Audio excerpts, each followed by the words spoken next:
Olá, tudo bem com vocês? Bem, meus amados, esse vídeo ele não será um vídeo longo, será um vídeo curto, porque ele tem uma finalidade, a finalidade, é a resolução das questões referentes à avaliação que vocês acabaram de fazer, não é isso, meus amores? Então, amados, como vocês sabem, nós temos 3 temáticas que vocês perceberam, que elas foram contempladas na nossa avaliação. Eram 3 as temáticas: lugares para criar, não é? O espetáculo não pode parar, criação como improvisação e materialidade, o corpo da arte. Então, como vocês sabem, a nossa avaliação consta de 5 questões, não é? E como eu acabei de falar para vocês, as 5 questões contemplaram as temáticas que nós estudamos no mês passado. Então, meus amores, feito as devidas apresentações e explicações, vamos direto ao que realmente interessa, não é? Vamos à resolução das questões propriamente ditas. Primeiro, nós temos aqui a primeira questão, não é? Não há um lugar determinado para a criação, e aí eu coloquei, já uma imagem que já é conhecida nossa, a imagem do monumento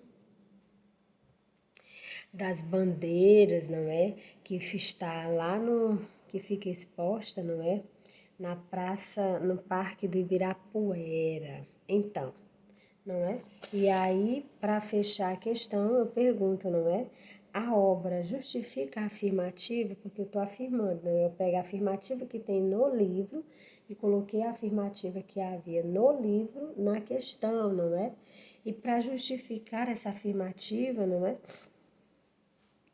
Para torná-la realmente válida e consistente, eu trouxe, apresentei a imagem, Coloquei a imagem do monumento das as bandeiras no livro. Que há no livro, eu coloquei na nossa avaliação. E como é que o monumento às bandeiras justifica essa afirmativa, Não há um lugar determinado para a criação.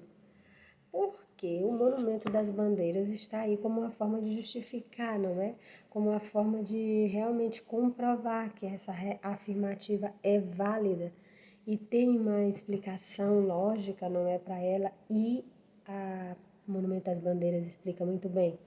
Meus amados, porque como vocês sabem, de acordo com o que nós estudamos, O Monumento às Bandeiras, o espaço que foi utilizado para que ele fosse criado não era um ateliê propriamente dito, como nós podemos observar, e a própria imagem que eu peguei, não é de propósito mesmo, propositadamente, que dava para vocês verem também, tem uma dimensão do tamanho daquela obra. Então foi necessário que se fizesse um ateliê. E o ateliê foi feito, na ocasião, ele foi construído ali, ele foi desenvolvido, ele foi criado exatamente no próprio Parque do Ibirapuera. Por quê? Porque o artista pensou,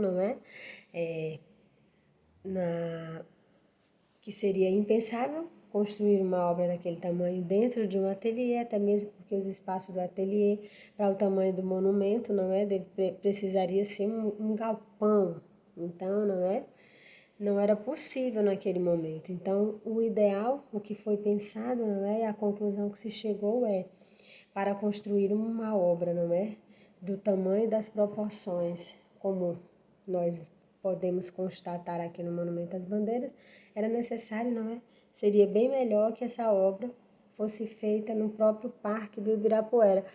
Então, eles construíram um ateliê, o ateliê foi construído lá no Parque do Ibirapuera, já para facilitar a vida, do artista, o seu processo de criação, não sofresse nenhum tipo de interferência, como preocupação, como é que eu vou locomover essa obra dali, esses monumentos, Então, já pensando nisso, foi criado no próprio Parque do Ibirapuera um espaço onde ele pudesse criar. Então, aí já justifica, Já comprova a afirmativa, não é? Não há um lugar determinado para a criação. O nosso próprio livro ele já deixa isso bem claro.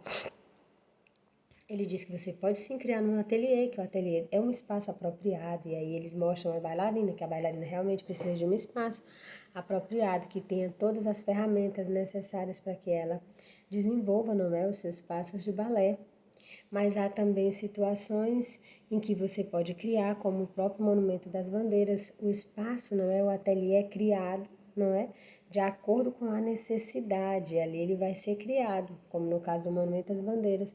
Há também situações em que você, ao criar, não é, o seu processo criativo, ele não acontece só individualmente, ele pode acontecer de uma forma coletiva, como nós mesmos vimos, não é, que até citei o exemplo no livro, citei o exemplo na revisão, não é, da música Cálice, que foi composta por Gilberto Gil e pelo Chico Buarque de Holanda, na casa, no apartamento, não é? Na varanda do apartamento do Chico Buarque de Holanda, e ali não era um estúdio de gravação.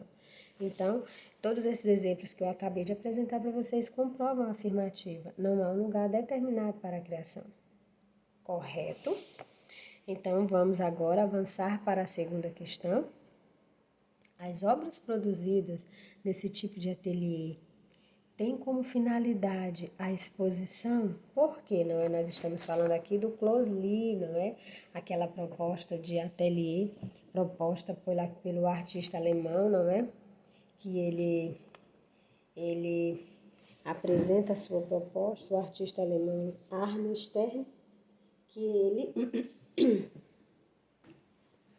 não é? Ele cria esse ateliê na França, não é? E ele tinha uma finalidade, só que a finalidade não era expor aquelas obras de arte, muito pelo contrário. A proposta do Closely era uma proposta, era apenas para promover um momento de criação. E esse momento de criação, ele estava totalmente descompromissado, não é?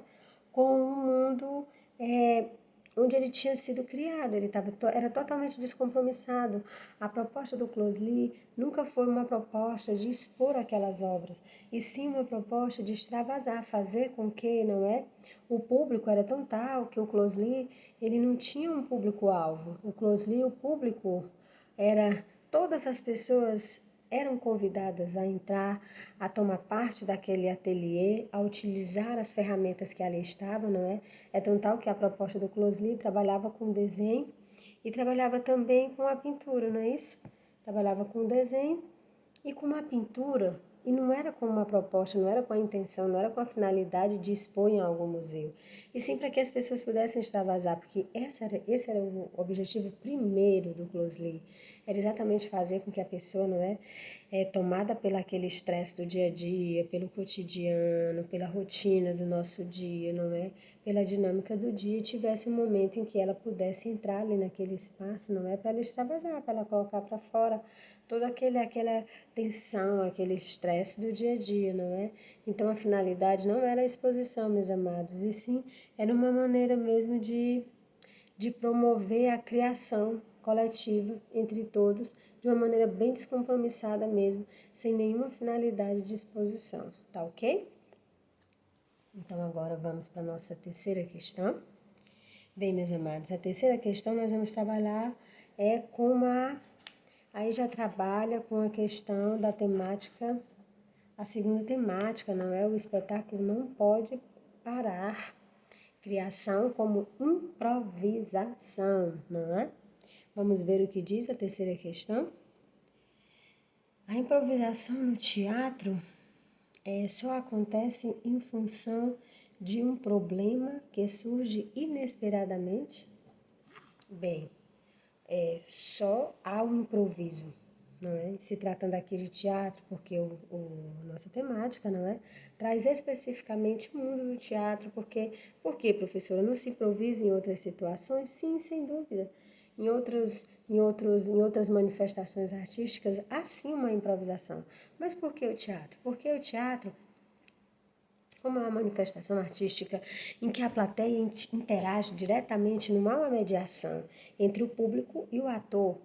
Na TV há uma mediação, a mediação é a própria televisão, o público não está ali, não é? ao vivo participando, é gravado. Então, se há uma improvisação, nós não percebemos, porque eles podem cortar, podem editar, podem, não é, gravar novamente. Então, acaba que a improvisação não acontece de fato.